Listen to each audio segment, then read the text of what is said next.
আমার নবীর ইউসুফ ছিল হুসাইন। হুসাইন ছিল আমার নবীর ইউসুফ, নবীর ইউসুফ ছিল হুসাইন। সফর থেকে আসার পরে আগে হুসাইনকে খুঁজতো, আগে হাসানকে খুঁজতো। ফাতেমা হাসান কোথায়, হুসাইন কোথায়, নিয়ে আসো আমার কাছে, নিয়ে আসো।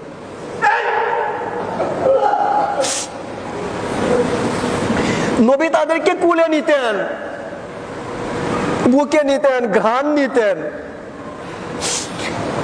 মুখের মধ্যে জিহ্বা ঢুকিয়ে দিতেন, আমার হুসাইন, আমার হাসান।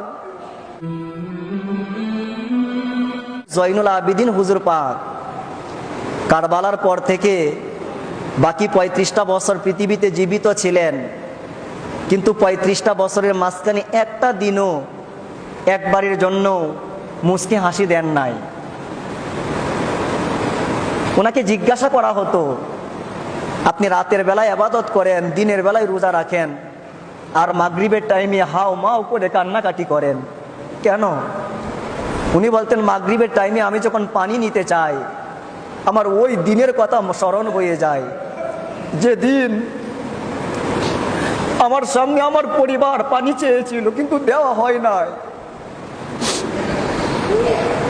হযরত ইয়াকুব আলাইহিস সালাতু ওয়াস সালাম ইউসুফকে হারাইছিলেন, ইউসুফ,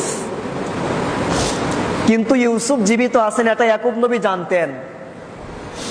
এক ইউসুফকে হারায়া ইয়াকুব আলাইহিস সালাতু ওয়াস সালাম একটানা 36টা বছর কান্নাকাটি করেছেন, অথচ উনি জানেন ইউসুফ পৃথিবীতে আছে।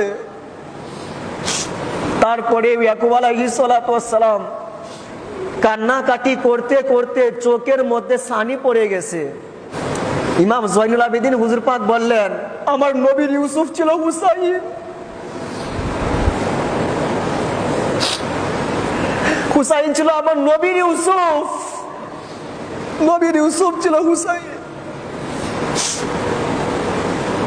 সফর থেকে আসার পরে আগে হুসাইনকে খুঁজতো, আগে হাসানকে খুঁজতো। ফাতেমা হাসান কোথায়, হুসাইন কোথায়, নিয়ে আসো আমার কাছে, নিয়ে আসো।